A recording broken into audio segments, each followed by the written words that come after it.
Mike Barnes, you are European Commercial Research Associate at Savills. Thank you for joining us on BiTV. Thanks for inviting me on, Luc Etienne. It's our pleasure. In a recent study, Savills found that Paris was the second most attractive European city to fintech occupiers. What drives the companies to the French capital?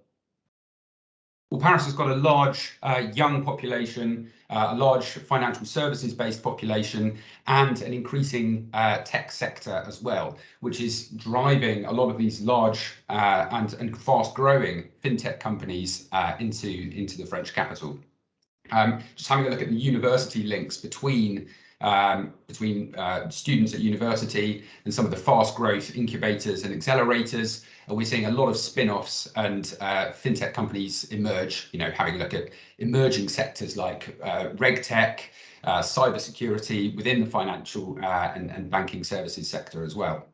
Paris has also attracted over 2.5 billion euros of venture capital investment into fintech companies over the last 5 years.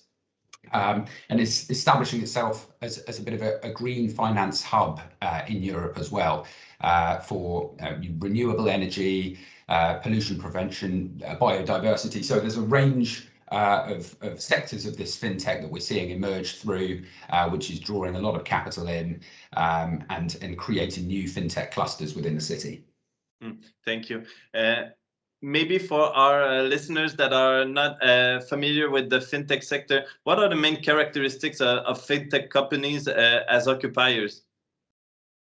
Well, these are fast-growing, agile, adaptable companies that have often received a lot of venture capital funding, and then they expand. I mean, recent examples are Uinvest, Ledger, and October, which have all received funding in Paris over the last 12 to 18 months.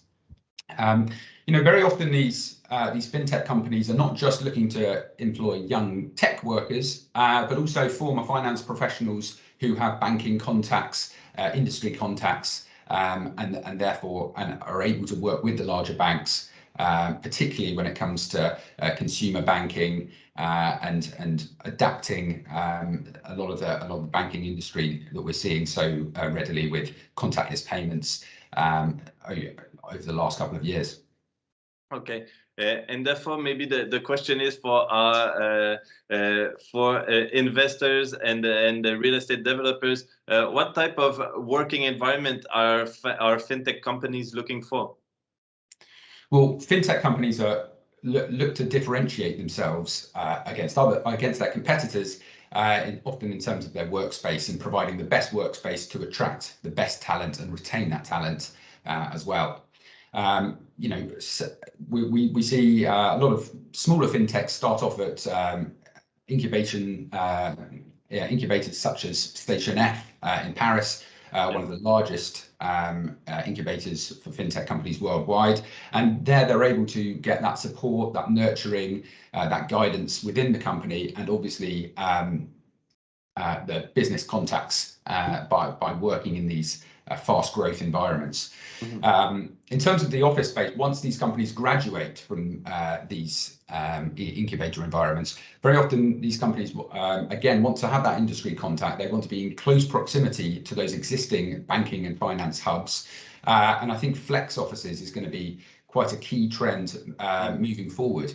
These are we mentioned the fast growth, and obviously and the real estate needs to reflect the flexibility that they're looking for. They aren't looking to sign some 3, 6, 9 traditional office leases. These companies are very often looking for sort of rolling annual office leases, office agreements that where they're able to expand in terms of a number of desks, and where they've got that collaboration space in terms of meeting rooms, breakout areas for more creative thinking as well. So I guess shorter leases, fast growth, and also the opportunity for grow on space, assuming for different regions within that work. Okay. I think also probably less densely populated than what we may see in traditional office or finance occupiers in order. So you've got the bright space to work more creatively. Great. Well, thank you very much, Mike Barnes, for this insight. And thank you all for joining us. See you soon on BiTV.